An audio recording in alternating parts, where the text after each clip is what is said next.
하나님의 말씀은 출애굽기 20장 12절 말씀인데요. 다 같이 일어서셔서 하나님 말씀 받도록 하겠습니다.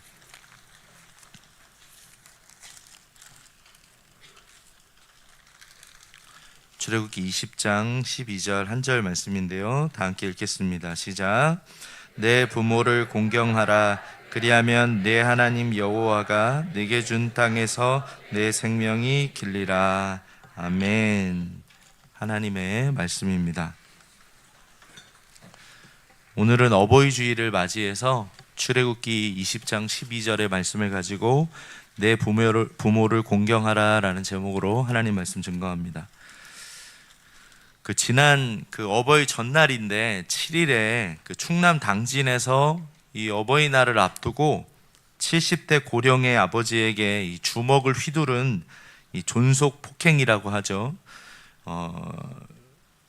그 사람에게 이제 구속영장이 이제 청구가 됐습니다. 최근에 자료를 보니까 지난 3년 새 존속 살인은 15.7%가 증가했고요. 또 가족 내 폭력 문제가 심각한 것으로 나타났습니다. 특별히 촉법소년 만 10살에서 14살 미만의 아이들이 이 존속 폭행하는 건수가 2012년에만 해도 2건밖에 안 됐거든요. 그런데 2022년 이제 10년 사이에 96건으로 자그마치 48배가 증가했다고 합니다. 이처럼 부모를 공경하지 않는 이 모습이 어느덧 이 사회적 문제로 이어지고 있다는 것을 보게 되는데요. 사실 여러분, 이 부모를 공경하지 않는 모습이 사회적 문제뿐이겠습니까? 사도 바울이 기록한 디모데후서 3장에 보니까 말세의 증상에 대해서 이렇게 이야기하는데요. 디모데후서 3장 1절 다 함께 읽겠습니다. 시작. 너는 이것을 알라. 말세에 고통하는 때가 이르러 사람들이 자기를 사랑하며 돈을 사랑하며 자랑하며 교만하며 비방하며 부모를 거역하며 그렇지 아니하며 거룩하지 아니하며. 뭐라고 말씀하죠? 사회적인 문제뿐만이 아니라 이 말세의 때에 나타나는 그 모습인데 결국 이것이 영적인 문제임을 보게 되는 것이죠. 오늘 우리가 함께 살펴보는 이 출애굽기의 말씀은 이 10계명에서 5번째 계명입니다. 오늘 본문에 보니까 내 부모를 공경하라. 그리하면 내 하나님 여호와가 내게 준 땅에서 내 생명이 길리라. 그런데 여러분, 1계명에서 4계명까지는 하나님과의 관계를 다루고 있고요. 6번째에서 10번째 계명은 사람과의 관계에서 이렇게 이야기를 하고 있습니다. 그런데 오늘 계명은 이 5번째 계명인데 이 센터에 있는 이 계명이 바로 부모를 공경하라는 계명인 것이죠. 왜 그럴까요, 여러분? 우리의 인간관계의 모든 시작은 가정에서 시작되기 때문입니다. 우리가 여러분 하나님을 경외한다고 하면서 가장 가까운 사람을 어떻게 대하느냐에 따라서 그 하나님을 경외하는 모습이 드러난다라는 것이죠. 부모님을 가볍게 여기는 사람이 어떻게 이웃을 무겁게 대할 수 있을까요? 이처럼 부모 공경은 단순히 여러분 가정의 질서가 아니고요. 하나님 앞에서 우리가 어떻게 사람을 대할 것인가를 배우는 첫 학교가 바로 가정이다라는 것이죠. 그런데 여러분, 오늘 부모를 공경하라는 이 계명을 들을 때 어떤 분들은 이 어릴 적에 부모님으로부터 받았던 이 상처가 이렇게 불쑥불쑥 올라오는 분들이 계실지 모릅니다. 그토록 상처와 아픔을 준 부모님을 내가 공경하라는 말씀입니까? 라는 분 계실지 모르겠는데요.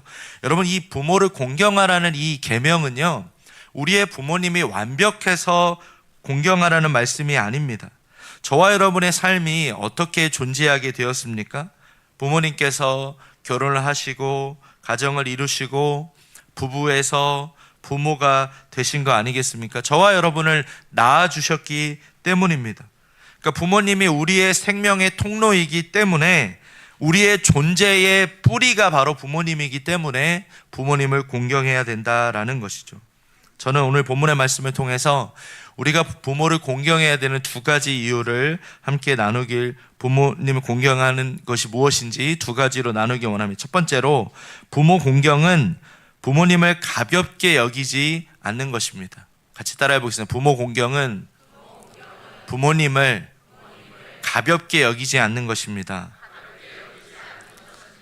오늘 상반절에 보니까 내 부모를 공경하라라고 말씀합니다. 여기 공경하라는 히브리어 단어가요, 문자적으로는 그 카베드라는 단어인데 영어로는 이제 아너라고 이제 번역을 했습니다. 그러니까 원문의 의미는 무겁다라는 의미예요.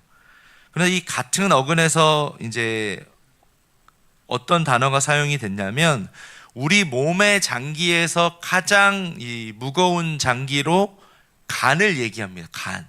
근데 그때 이제 이 어근이 사용이 된 거죠. 그러니까 부모를 공경하라는 이 말씀은요, 상대에게 마땅한 무게를 부여하다, 가볍게 여기지 않다, 존귀하게 대하다, 가치 있게 여기다라는 뜻입니다.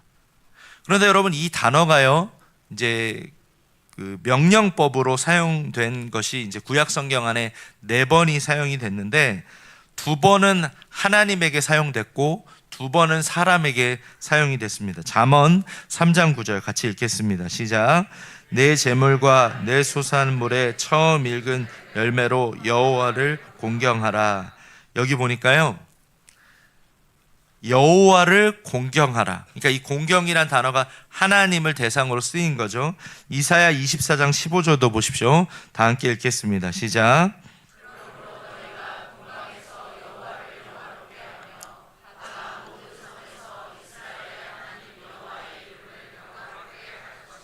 아멘. 여기 보니까요, 영화롭게 하며 라는 이 단어가 똑같이 카베드라는 단어예요.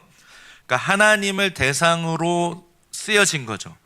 그게 이제 하나님을 공경하라, 이 두 구절에서 쓰여졌는데, 오늘 우리가 살펴보는 출애굽기와 신명기에 이제 10계명이 기록되어 있는데, 10계명에서 2번, 그러니까 하나님 이외에 부모를 공경할 때 이 단어가 사용이 된 것이죠.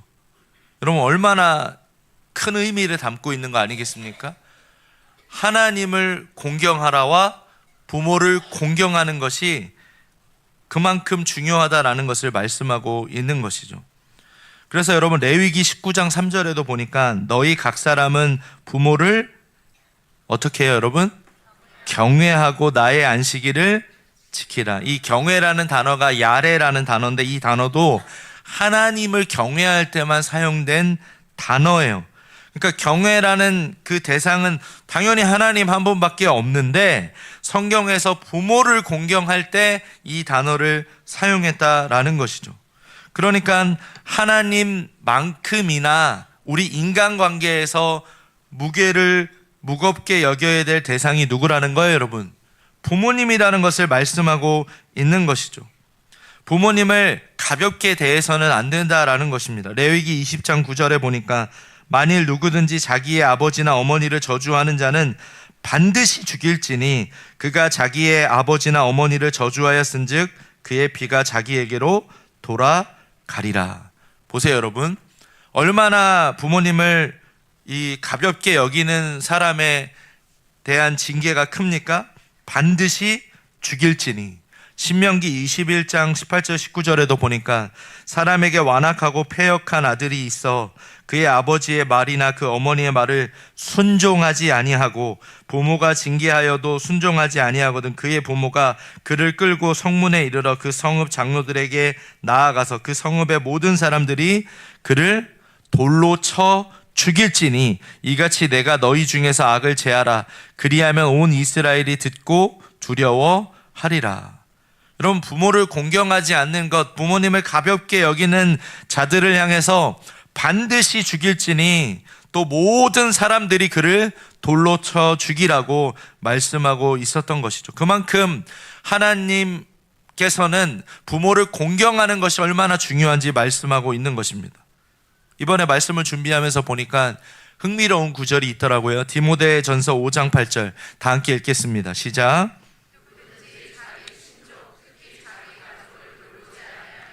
믿음을 배반한 자요 불신자보다 더 악한 자니라. 여기 보세요, 여러분. 부모를 공경하지 않는 것이 어떻게 하는 거라고요? 믿음을 배반하는 거래요. 그리고 불신자보다 더 악한 거라고 이야기를 하는 것이죠. 우리들의 생각에 부모님을 공경하는 건 그저 카네이션을 달아드리고 식사를 대접하고 용돈을 드림으로 내가 부모님 공경했다라고 생각할지 모르겠습니다. 그런데 여러분, 그게 아니고요. 그건 당연히 해야 되는 일이고요. 우리가 기억해야 될 것은 성경이 가르치는 건 부모님을 내가 가볍게 여기지 않고 마치 하나님을 공경하라고 말씀하셨던 것처럼 우리 사람과의 관계 속에서 하나님을 무겁게 대하듯이 우리 부모님을 무겁게 여기시는 우리 성도님들 되시길 주님의 이름으로 축복합니다. 설교를 준비하면서 이 심순덕 씨가 쓴 이 시를 읽게 됐는데 한번 들어보십시오. 제목이 엄마는 그래도 되는 줄 알았습니다라는 시인데 한번 들어보세요. 엄마는 그래도 되는 줄 알았습니다. 하루 종일 밭에서 죽어라 힘들게 일해도 엄마는 그래도 되는 줄 알았습니다. 찬밥 한 덩이로 대충 부뚜막에 앉아 점심을 때워도 엄마는 그래도 되는 줄 알았습니다. 한겨울 냇물에 맨손으로 빨래를 방망이질해도 엄마는 그래도 되는 줄 알았습니다. 발 뒤꿈치 이불이 달해져 이불이 소리를 내도 엄마는 그래도 되는 줄 알았습니다. 손톱이 깎을 수조차 없이 닳고 문드러져도 엄마는 그래도 되는 줄 알았습니다. 아버지가 화내고 자식들이 속썩여도 전혀 끄떡없는 엄마는 그래도 되는 줄 알았습니다. 외할머니 보고 싶다, 외할머니 보고 싶다. 그것이 그냥 넋두리인 줄만 한밤중 자다 깨어 방구석에서 한없이 소리 죽여 울던 엄마를 본 후론 엄마는 그러면 안 되는 것이었습니다. 여러분, 우리는 너무나 자주 엄마는 아버지는 그래도 되는 줄 알고 살아갑니다. 그래서 너무나 가까이 있는 우리 부모님을 가볍게 여기는 것이죠. 부모님을 공경하는 건 엄마는 그러면 안 되는 거예요, 여러분. 우리가 너무나 쉽게 당연한 것처럼 여기며 살아가는 것이 서는 안 된다라는 것이죠. 설교를 준비하면서 그 고 이어령 교수님이 그 80초 생각 나누기라는 그 영상을 보니까 이 참 공감 가는 내용이 있었습니다. 아버지와 까치라는 영상인데, 이제 치매에 끼가 있는 이제 백발 노인이 창밖을 내다보다가 이제 아들에게 묻는 거죠. 얘야, 저 새가 뭐냐? 그랬더니 아들이 귀찮듯이 까치요. 잠시 후에 또 얘야, 저 새가 무슨 새냐? 까치라니까요. 또 아버지가 창밖을 바라보면 얘야, 저 새가 뭐냐? 도대체 아버지 몇 번이나 물으시는 거냐고. 까치라니까요. 그랬더니 이제 어머니가 이야기를 하는 거죠. 얘야, 너는 어렸을 때 저게 무슨 새냐고 100번도 더 물었다. 아빠가 저 새가 무슨 새예요? 했더니 까치란다.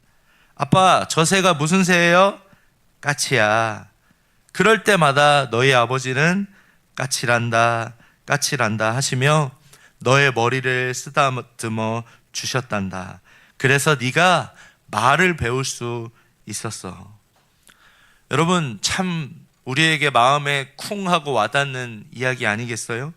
부모님의 말씀이 이렇게 느려질 때 자꾸 우리의 삶에 질문을 하시며 또 사리 판단이 잘 되지 않으실 때 우리는 너무나 쉽게 짜증을 냅니다. 그러다 보면 답답하고 왜 빨리 이해하지 못하냐고 불편하며 그 말을 쏟아내는 것이죠. 여러분, 우리도 어린 시절에 끊임없이 물었죠. 아빠, 이게 뭐예요? 이게 뭐죠? 이건 또 뭐예요?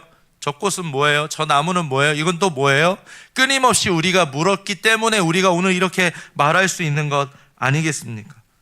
혹시 이 자리에 계신 성도님들 중에 연로하신 부모님들, 아버지, 어머니 가볍게 대하고 계신 분들 계십니까? 그렇다면 오늘 이 말씀처럼 부모님을 공경하는 것이 마치 하나님을 내가 경외하는 것처럼 하나님을 무겁게 대하듯이 우리 육신의 부모님을 가볍게 여기지 않으시는 우리 귀한 성도님들 되시길 주님의 이름으로 축복합니다. 두 번째로 부모 공경은 믿음의 세대를 이어가게 합니다. 같이 따라해 보겠습니다. 부모 공경은 믿음의 세대를 이어가게 합니다. 우리 12절 하반절 다 함께 읽겠습니다. 시작.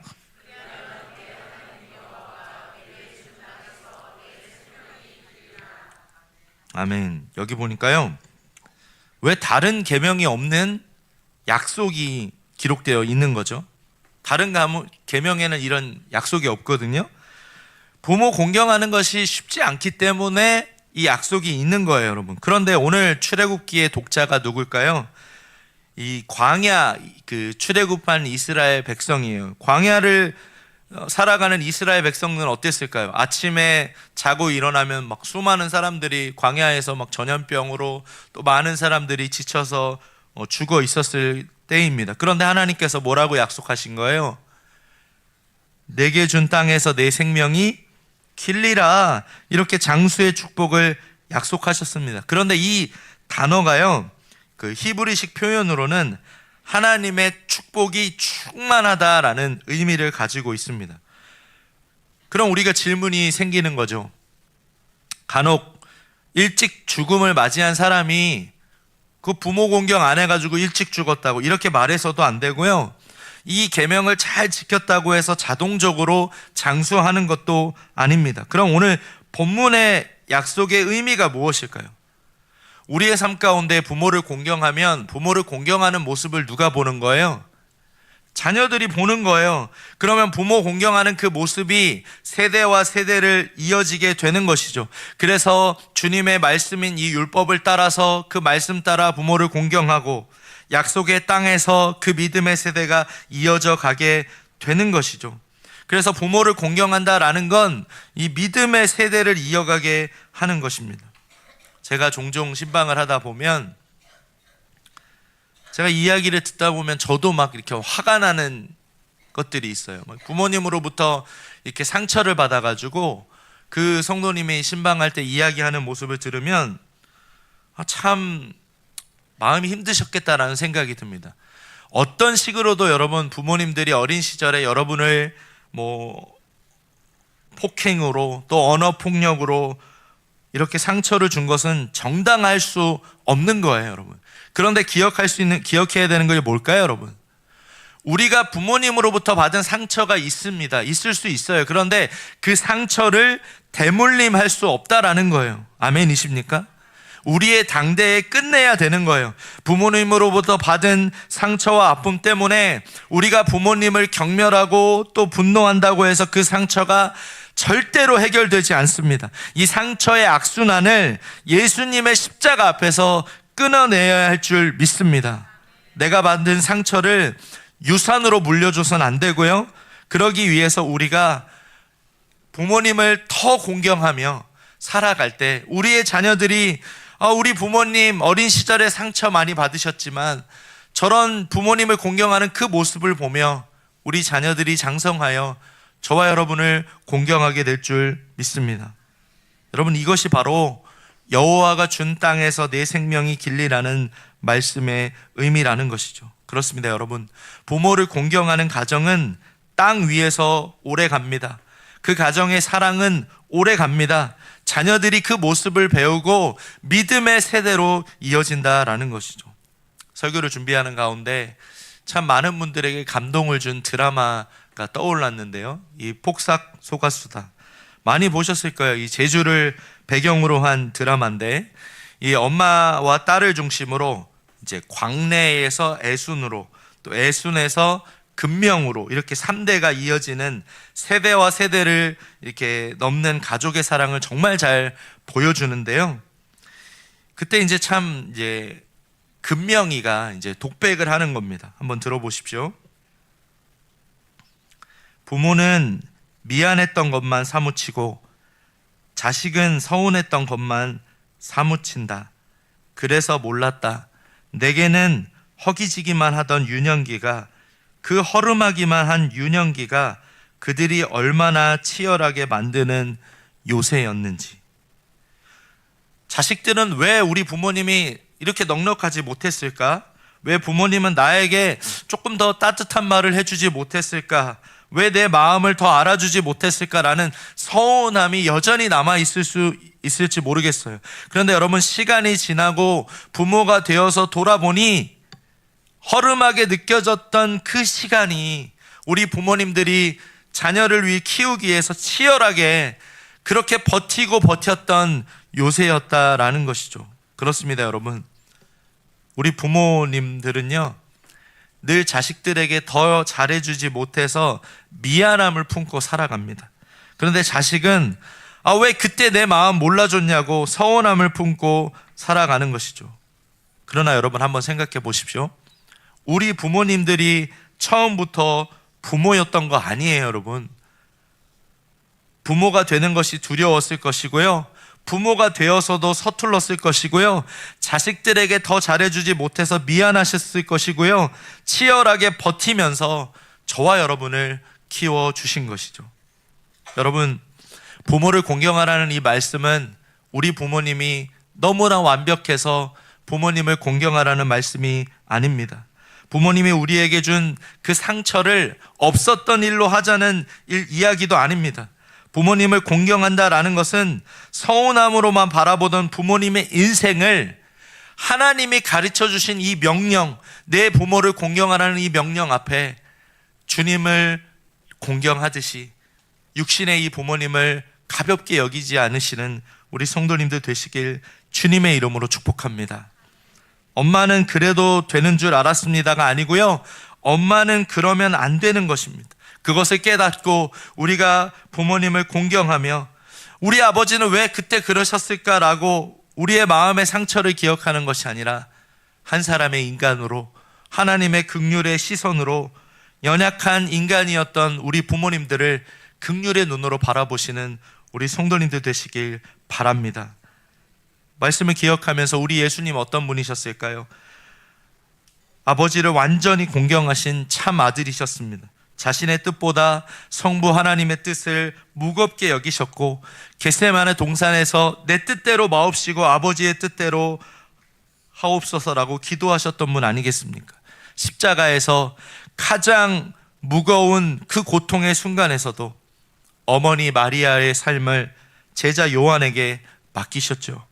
여러분, 우리는 부모님을 너무나 가볍게 여겼고요, 하나님 아버지도 가볍게 여겼던 불순종한 죄인들이었습니다. 그러나 예수님은 완전하신 그 하나님으로 또 이 땅에서 공경하신 참 아들이셨습니다. 십자가에서 불순종한 저와 여러분을 위해서 십자가에 달려 죽으셨습니다.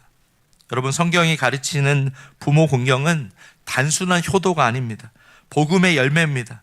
바라기는 예수님 안에서 하나님을 아버지라 부르게 된 사람으로 생명의 통로가 된 부모님을 오늘 이 말씀을 기억하며 다시 무겁게 부모를 공경하시는 우리 성도님들 되시길 주님의 이름으로 축복합니다. 부모님이 완벽해서도 아니고요, 우리에게 상처를 주지 않았기 때문도 아닙니다. 예수님의 십자가의 은혜 안에서 자식으로서 우리 안에 있는 서운함과 섭섭함을 내려놓고 부모님을 공경하며 상처를 대물림하지 않으며 믿음의 세대를 이루어 가시는 우리 성도님들 되시길 주님의 이름으로 축복합니다. 그럴 때 하나님께서 어느새 세월이 흘러서 우리의 자녀들이 부모를 공경하는 믿음의 세대들로 우뚝 서게 하실 줄 믿습니다. 이번 한 주도 오늘 이 말씀 기억하시면서 아침에 출근하며 부모님께 연락을 드리고 어머니, 아버지 잘 지내시죠? 라고 연락 드릴 수 있는 우리 저와 여러분 되시길 주님의 이름으로 간절히 축복합니다.